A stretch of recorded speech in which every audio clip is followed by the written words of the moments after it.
You're going to see it up here at the top. You're going to get 3 views of this. Real time, there it is, number 75 off to the right of the screen. Now you're going to get a slow motion of it. You're going to get it again in real time. So that way you can get some context to it and understand which direction you want to go. So here it is in real time again. All right, so we'll show it one more time, but just to remind everybody, there's what you're looking for. Go to the slide on now. We'll show the play again. Here it is, real time, and then we'll show the results. So number 75, this is not slowed down. This is in real time. And then now we're going to see it in slow motion. And we've got one more view of it, just to remind everybody, I am looking at the text. I'm trying to keep up with that. And Mike's looking in the chat. So if you have any comments, Mike, make sure we get those out. All right, excellent. So now we're going to show those results and see where we're at. All right, see, this is why we're doing this. We're right across the middle on this one. All right, so you're seeing our results with we got like 11 people, I think it is, in my eyes were. I got live ball UNR 31. I got live ball illegal block in the back 31. Dead ball UNR. Live ball illegal blindside block. I will say this. I am so happy that nobody said dead ball block, illegal block in the back. I'm so happy on that one. Okay. I wasn't sure if we'd have some of that. So as more people vote here, I'm going to we'll start out. Let's see. We'll start out with Mike on this one and just kind of see what Mike maybe had what Mike was thinking as more people vote. Mike, what were you thinking on this one when you saw it, and which direction would you go on it? I'm leaning towards dead ball on this play because I think that the play was ending over. It was borderline. It was totally unnecessary.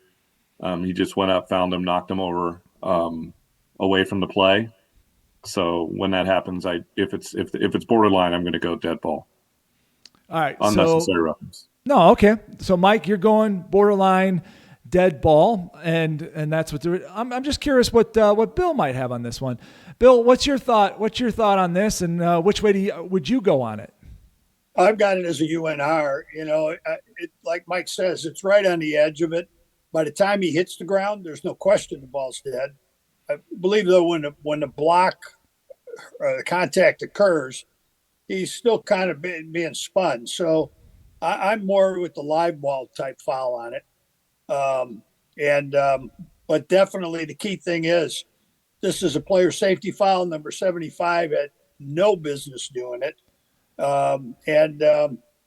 It needs to be called, period. Okay. You know what? Let's go back to the just see where we're at on it real quick. Final, looks like 47 live ball UNR. We still have some across the middle there. All right. I understand where Mike is going on it. I hear what Bill's saying. I look at the high school rule on this one, okay? And if you've got a comment, we'll try to get to it here. I look at the high school rule. Unnecessary roughness. Contact that incites roughness.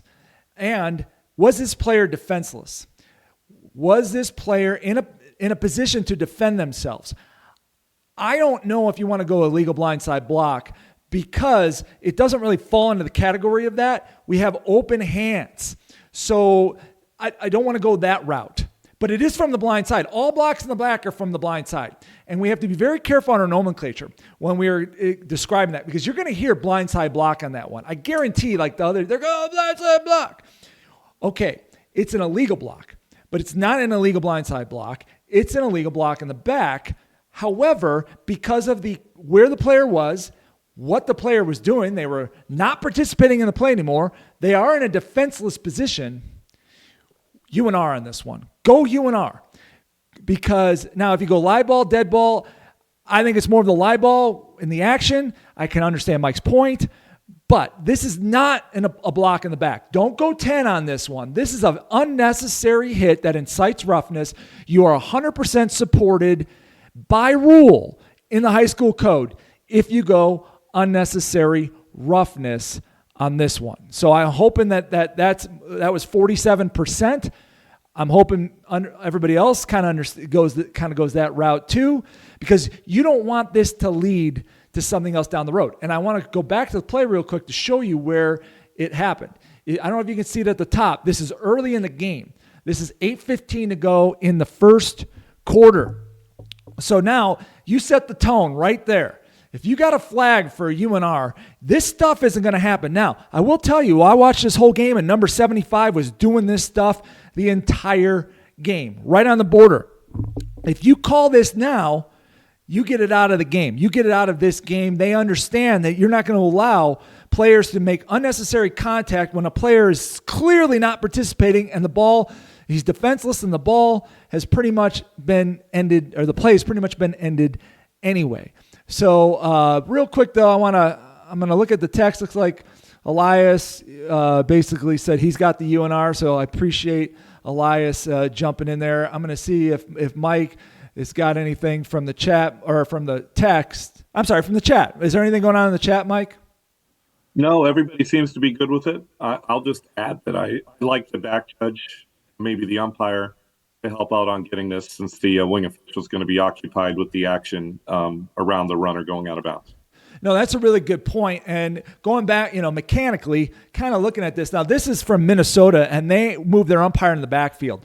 So when this happens, if you work a mechanic that's different than maybe the standard 5, this is a type of play that can slip through the cracks if you don't have a back judge who is active and looking at point of attack. The back judge needs to pick this one up. There's no umpire looking across the middle. Now, I will say, maybe whether it was the referee or the umpire to the left side, I'm not 100% sure, could be looking up the gut for this one. They don't necessarily need to be watching stuff at the sideline. You've got an official there to watch that.